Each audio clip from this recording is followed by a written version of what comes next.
ஆம், அவர் உயிரோடு எழுந்து இன்று நம்மோடு கூட வாழ்ந்து கொண்டிருக்கின்ற ஒரு தெய்வமாக இருக்கின்றபடினாலே ஆம், நம்முடைய போக்கிலும் நம்முடைய வரத்திலும் நாம் காக்கப்படுகிறவர்களாக காணப்படுகின்றோம். ஆகினாலே அன்பு சகோதர சகோதரியே, அந்த நல்ல ஆண்டவராகிய இயேசுவை நாம் எப்பொழுது துதித்து கொண்டே இருப்போமா? அவருக்கு ஸ்தோத்திரங்களை செலுத்தி கொண்டே இருப்போமா? அதாவது விசுவாச வார்த்தைகளை நாம் பேசிக்கொண்டே இருப்போம். என்னுடைய ஆண்டவராகிய இயேசு என்னை காக்கின்ற தெய்வம். ஆகவே எனக்கு எந்த சேதமும் வராமல் அவர் பாதுகாத்துக் கொள்வார். என்னுடைய சரீர வாழ்க்கையிலும் என்னை காத்துக் கொள்வார். என்னுடைய ஆத்தும வாழ்க்கையிலும் அவர் என்னை காத்துக் கொள்வார். ஆகவே அவரை நான் நம்பிக்கொண்டு நான் முன்னோக்கி போவேன். அவருக்கு என்னுடைய வாழ்க்கையை நான் முழுவதுமாக ஒப்பு கொடுத்து விடுவேன் என்று சொல்லி அவருக்கு நம்முடைய வாழ்க்கையை ஒப்பு கொடுத்து நாம் முன்னோக்கி போவோமா? ஒரு பாடலை கேட்ட பின்னர் நான் மன்றாடுகின்ற வேளையில அந்த நேரத்தில் நீங்கள் என்னோடு கூட இணைந்து கொள்ளும்படியாக உங்களை அன்போடு அழைக்கிறேன்.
கசந்து நொந்து மனநேசம் அடைந்திடுங்கா, மனமுள்ளில் எண்ணெய் தடவி மன ஆறுதல் தந்திடுவா.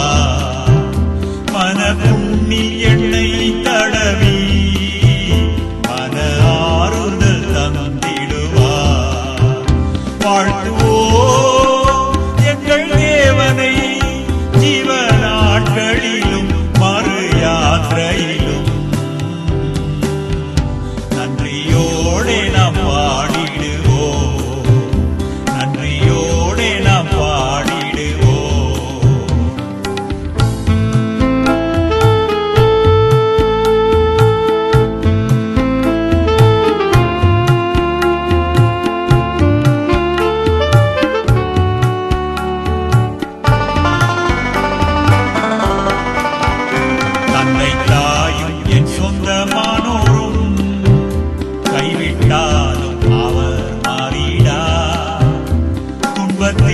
எம்மை தாங்கிடுவார், இன்பங்கள் எமக்கு ஈந்திடுவார். துன்பத்தில் எம்மை தாங்கிடுவார், இன்பங்கள் எமக்கு ஈந்திடுவார். வாழ்த்துவோம் எங்கள் தேவனை ஜீவநாட்களிலும் மறு யாத்திரையிலும் நன்றியோடே நாம்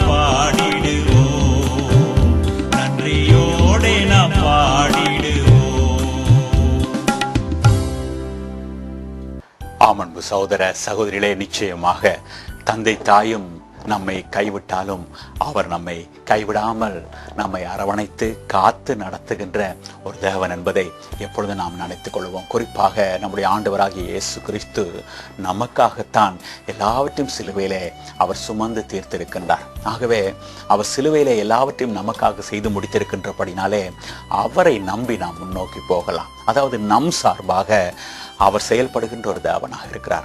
நமக்கு உதவி செய்ய அவர் காத்து கொண்டிருக்கின்றார். நமக்கு துணை புரிய அவர் போதுமானவராய் இருக்கின்றார். ஆகவே எல்லாமே என்னுடைய ஆண்டவராகிய இயேசுதான் என்று சொல்லி அவரிடத்திலே நாம் ஒப்பு கொடுத்து அவருடைய வழிநடத்தலுக்காக காத்திருக்கின்ற பொழுது அவர் ஒருபொழுது நம்மை கைவிடாமல் நம்மை நடத்த வல்லவராயிருக்கிறார். ஆகவே அவருக்கு நாம் ஒப்பு கொடுத்து அவரை நோக்கி பார்ப்போமா?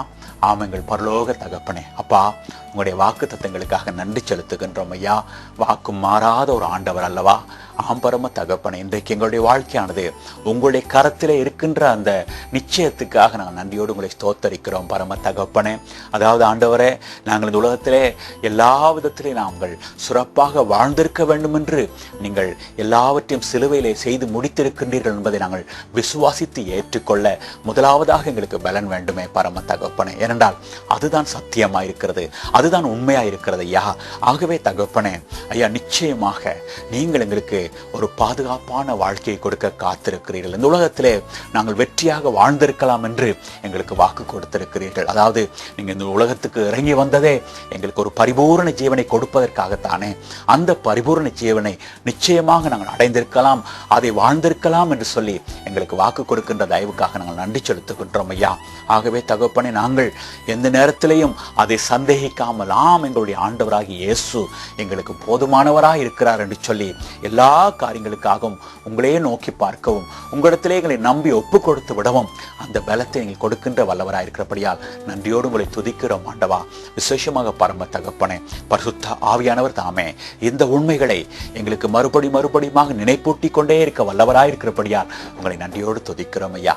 ஆகவே அவர் நினைப்பூட்டுகின்ற வேளையிலெல்லாம் நாங்கள் அதை விசுவாசித்து ஏற்றுக்கொண்டு உங்களை துதித்த வண்ணமாக, உங்களை ஸ்தோத்தரித்த வண்ணமாக, அதாவது எப்பொழுதும் நாங்கள் உங்களை நம்பினவர்களாய் வாழ எங்களுக்கு நீங்கள் கிருபை புரிய வல்லவராக இருக்கிறபடியால் உங்களை நன்றியோடு துதிக்கிறோம் ஐயா. அவ்விசுவாசமான எண்ணங்கள் சிந்தனைகள் வருகின்ற பொழுதெல்லாம் அதை நாங்கள் எதிர்த்து ஆண்டவா உங்கள் மீது முழு நம்பிக்கையோடும் முழு விசுவாசத்தோடு கூட வாழ்ந்திருக்க நீங்கள் கிருபை புரிய வல்லவராக இருக்கிறபடியால் உங்களை நன்றியோடு துதிக்கிறோம் ஆண்டவா. ஆகவே இந்த நாளிலே தகப்பனே, இதோ என்னோடு இணைந்திருக்கின்ற ஒவ்வொருவரும் அப்படியாக உங்களை விசுவாசித்து உங்களுக்கு தங்களை முழுவதுமாக ஒப்பு கொடுத்து முன்னோக்கி போக நீங்கள் கிருபை புரிய வல்லவராக இருக்கிறபடியால் உங்களை நன்றியோடு ஸ்தோத்தரிக்கிறோம் ஐயா. இன்றும் எங்களோடு கூட உங்களுடைய வார்த்தையின் மூலமாக நீங்கள் இடைப்பட்ட தயவுக்காக உங்களுக்கு நன்றி கூறுகின்றோம் ஆண்டவரே. தொடர்ந்து அப்பா எங்களோடு கூட நீங்கள் துணை வரப்போகிற தயவுக்காகவும் விசேஷமாக அப்பா ஐயோ உதவியா செய்வதற்கு யாருமே இல்லையே என்று யாரெல்லாம் கலங்குகின்றார்களோ அந்த நேரத்தில் எல்லாம் இந்த 121ஆம் சங்கீதம் எங்கள் ஞாபகத்துக்கு வரட்டும் ஐயா. அதாவது இந்த உலகத்தில் இருப்பவர்களும் பார்க்க மேலான உதவிகளை செய்ய நீங்கள் வல்லவராக இருக்கிறீர்கள், ஆயத்தமாக இருக்கிறீர்கள் என்று சொல்லி நாங்கள் உணர்ந்து அப்பா உங்கள் மீது முழு நம்பிக்கையை வைத்து நாங்கள் முன்னோக்கி போக எங்களுக்கு இடம் உண்டே ராஜா. ஆகவே உங்களை நன்றியோடு துதிக்கிறோம் ஐயா. பொறுப்படுத்ததுக்காக ஸ்தோத்திரம் ஆண்டவரே. எங்களுடைய ஆண்டவராகிய இயேசுவின் நாமத்திலேயே இந்த காரியங்கள் யாவற்றையும் ஏறெடுத்து நிற்கிறோம் எங்கள் நல்ல பரம தகப்பனே. ஆமேன், ஆமேன், ஆமேன். அன்பு சகோதர சகோதரிகளே, அந்த நம்பிக்கையோடு கூட மீண்டும் அடுத்த விண்ணொலியிலே உங்கள் அனைவரையும் சந்திக்கிற வரையிலே உங்கள் அனைவருக்கும் கர்த்தருடைய ஆசீர்வாதத்தை நிறைவோடு கூட கோரிக்கொண்டு நன்றியோடு விடை பெற்றுக் கொள்கின்றேன். ஆசீர்வதிக்கும் தேவன் நம்மை ஆசீர்வதிப்பாரே. ஆசீர்வதிக்கும்